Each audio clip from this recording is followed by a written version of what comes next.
Hey folks, everything new under the sun. As I've kind of been absent in terms of making videos last couple of days, I feel like as things get worse and worse, I'm just sitting there kind of waiting to see what uh, prophetic item is fulfilled next, and kind of in a state of shock and awe about the state of the world. It's getting so bad. No longer are we talking about future events or this thing could come down the line. I think we are very much in the middle of World War III. We just haven't recognized yet so many signs of the times. This is Ezekiel 38, and I believe Ezekiel 38 and 39 is going to occur in the near future. This is one of the future events, but we can see it maybe coming to pass or starting to come to pass. Maybe just after Isaiah 17, the destruction of Damascus on the left-hand side there. Could we see the start of the 7-year period in 2024? I don't know. Things are escalating incredibly on the world stage. The hatred of Jews is just all over. And biblically, we know that the whole world will come against the Jews in the last days. No one will stand up for the Jews in the last days, to the point where they are at the point almost being annihilated. And finally, they call it the God. All of this, what is God wanting out of this? God just wants the Jewish people to call on His name, to have faith in God, and to return to Him and to ask Him for help, simply to call out. They will do that, but it's going to be when they're on their knees, when they are absolutely desperate, and when the whole world is against them. What do we see right now? Pretty much the whole world is against them. The only countries left standing are the U.S., some Western nations, but they're hanging by a thread. And even the U.S., the politics in the U.S. are moving to be against Israel. Ezekiel 38 says, "Thou shalt ascend and come like a storm. Thou shalt be like a cloud to cover the land, like a cloud. Thou, all thy bands, and the many people with thee." This is talking about Gog, the land of Magog, the chief prince of Meshach, Tubal, and the various countries that are coming against Israel. The hook in the jaw is put in, and they come against them. Persia is Iran, by the way, the Persians. Ethiopia, Libya, all with them, all with shield and helmet. The house of Togarmah, the north quarters, all the bands, many people. They're going to come like a cloud. Now, when you talk about clouds covering the land, one very visual thing is this idea of drones swarming, drone swarms. And have we seen drones being fired into Israel? Absolutely. Iran happens to be one of the biggest manufacturers of wartime drones. They are using them very, very effectively. They are selling them to Russia for use in Ukraine. And what do the videos look like there? There's drone swarms heading there, and there's videos of those drone swarms. Well, Yemen's Iran-backed Houthis launched new wave of drones against Israel. Is that like a cloud to cover the land? A new batch of drones targets inside Israel, and Israel's having to shoot these things down. They don't have their laser system yet. They have their Arrow air defense systems and their Iron Dome. But yeah, there's drones. Drones is kind of the latest, greatest military technology. You can create them cheaply. You can fly them where you need. They're autonomous, etc., etc. And so Ezekiel 38 and 39, I don't know if it's talking about that. Maybe it's talking about people. But certainly a cloud covering the land makes me think of the drone attacks. This is War News 247. We're going to go fast here. Blinken warns Iran Hezbollah not to get into it. And they have a nuclear-powered submarine in the Mediterranean. Now, there's news that Russia is looking to work with, I think it's Libya, to possibly cut off the exit out of the Mediterranean, at least to the west, for ships and submarines. Should effectively World War III start, should the conflict kick up there. And now Russia knows the exact whereabouts of a U.S. Nuclear submarine, but it's supposed to be a deterrent to Iran. Quickly over to this one. This is about the Nashville shooting now. The manifesto has come out here. And this manifesto of this person, this was a white female, and she was absolutely racist. Look at the words in the middle of Stephen Crowder's thing.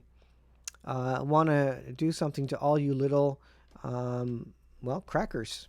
That's what it says.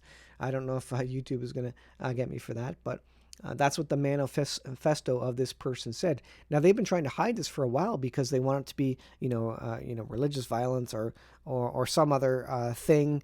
But it wasn't against the Christians. Nothing in the manifesto that I've seen says it was against Christians or the hatred of Christians. It was purely racist motivations against white people and white privilege.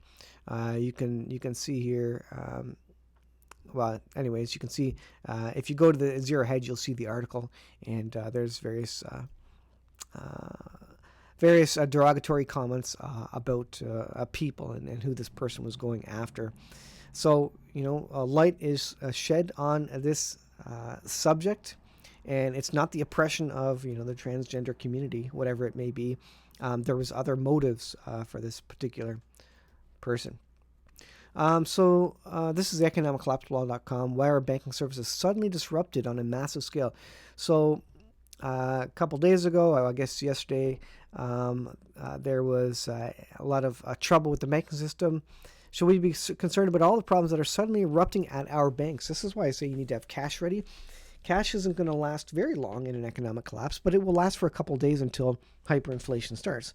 Always good to have cash, especially if we go to World War III. That may not completely collapse the economy, but certainly what would the enemy do? They would take out our electronics. They would take out, banking ability as much as they can in communications. So, when you're trying to buy eggs or poultry or vegetables from your neighbor, maybe cash is going to work. So it's important to have some of that. Don't rely on digital systems is what I'm saying. Customers at major U.S. banks, including Bank of America and Wells Fargo, complained about delays with their direct deposits Monday, following a glitch with processing payments, which began Friday.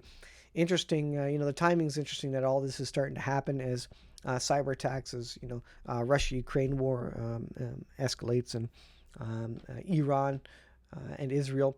World War III ultimately is going to be probably won by way of cyber attacks and cyber warfare. It's not going to be conventional bombs. It's not going to be nuclear weapons necessarily.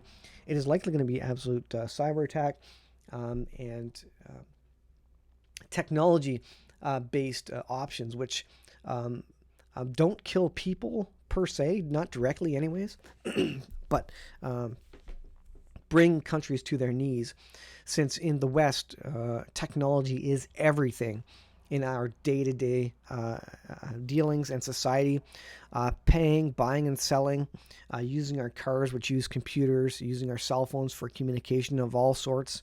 You take away our technology, we are toast as a nation.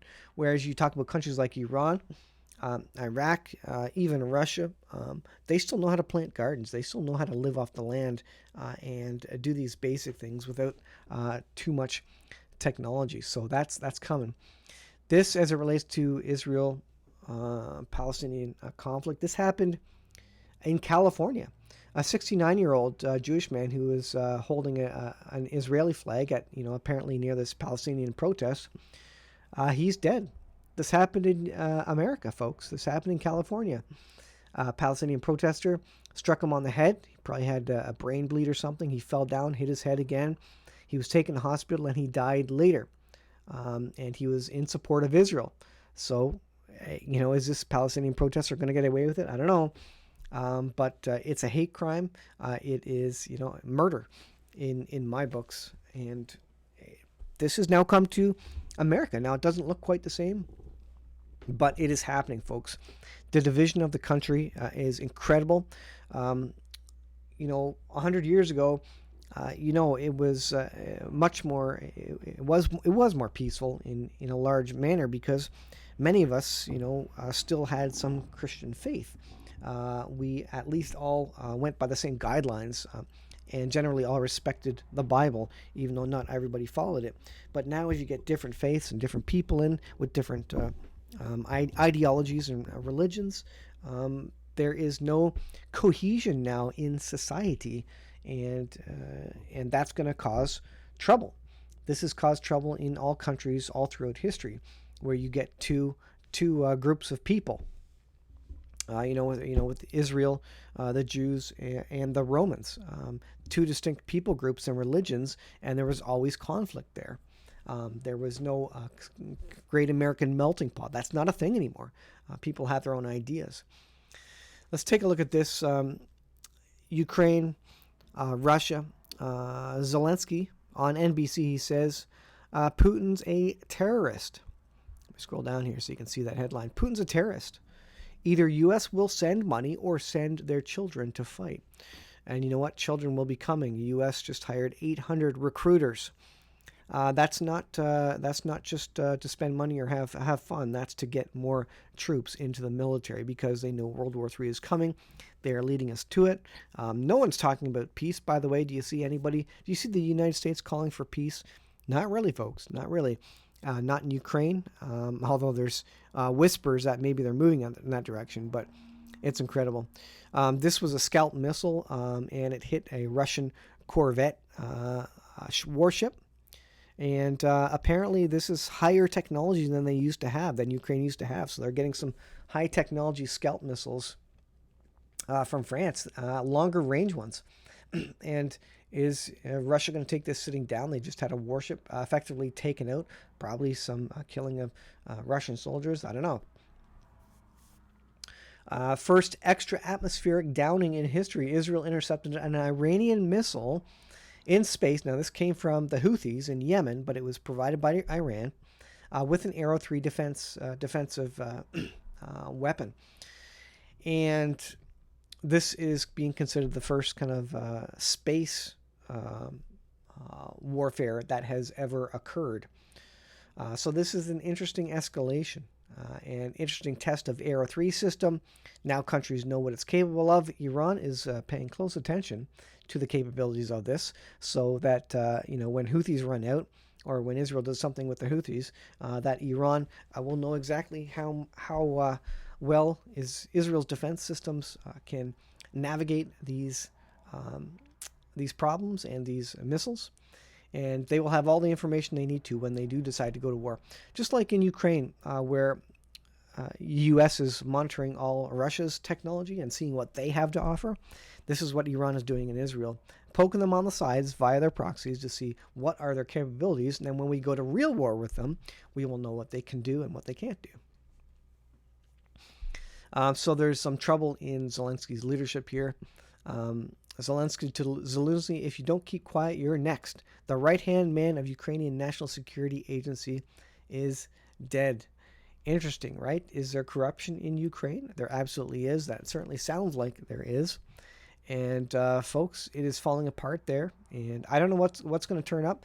Probably they're going to come to some basic peace agreement where Ukraine gives away land for peace.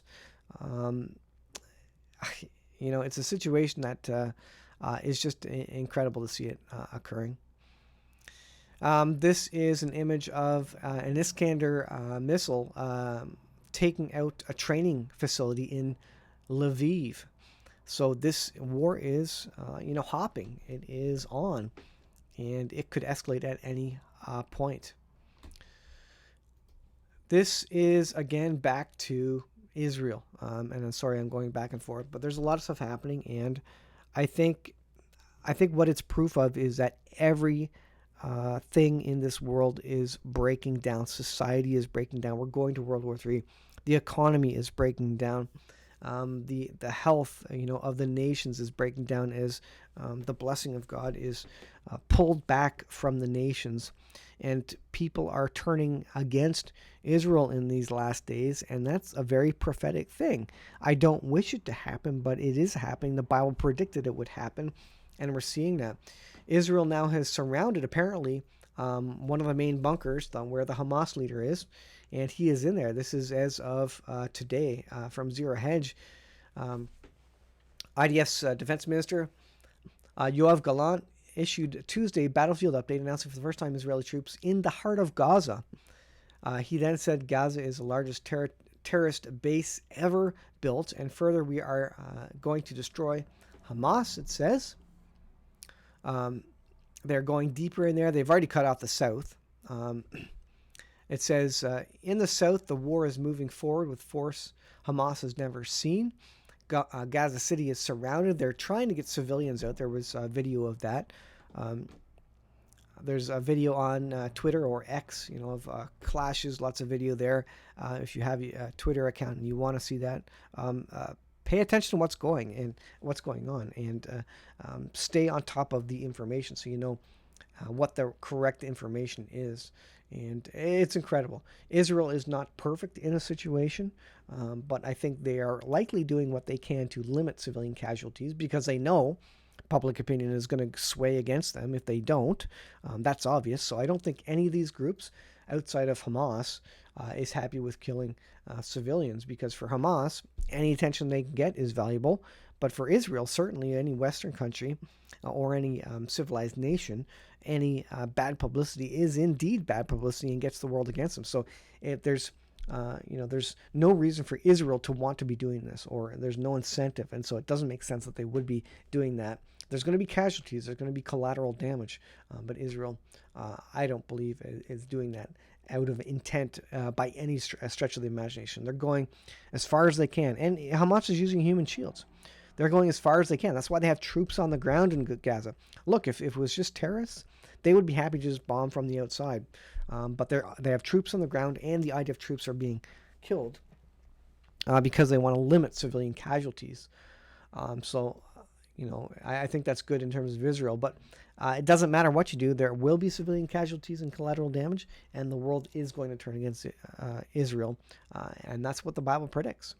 And in the last days, Israel will be almost annihilated, but they will ultimately, and in the final moment, call upon God for help, and God will help, and he will come out and wipe out the enemy. So that's what's going to happen on the world stage. But I think there's significant wars that are going to come first. And this is kind of the timeline that we're looking at. Destruction of Damascus, Isaiah 17, when Israel gets desperate and needs to do something about Iran shipping weapons. Of course, that new Russian base up in Lebanon there, I believe it is. And Israel doesn't like that, but that's now under the protection of the Russian military. So we'll see what Israel does to that. But right now, this war is continuing on. It is escalating as we speak. Today is a day of salvation. I don't know what else to say. I'm losing, I've lost hope in the world, and I think that's a very biblical standpoint, because the Bible says we should not have hope in the world. We should not love the things of the world, because these things are passing. We should love Jesus and look for his coming and his justice that he will bring. But stuff, prophetically speaking, are going to get a lot worse than they are now. So stay tuned, folks. Incredible things are happening, and I'm just at a loss for words. Really, I can't say enough that the world is in serious, serious trouble right now. Things are going very, very badly. I'm trying to keep it normal for my family. At any second, this could turn into absolute World War III, where literally they're sending our children, our sons and daughters, off to war, or weapons are falling on our heads. I don't know when that's going to come. I think that's inevitable. And it's happened all through history of the world. Wars, rumors of wars have always happened. But the end is not yet, says the Bible, when it relates to that. Those things are just the beginning of the sorrows. So things are going to get far worse, and that's what I think people don't understand. Things will get far worse. There will be a new normal. It's not going to be some COVID new normal. It will be a new normal of absolute catastrophe and heartache, and men's hearts failing them for fear of things coming upon them. This is what the Bible describes as the calamities coming in the last days. So I'll leave there, guys. Thanks for watching. Get prepared and find Jesus.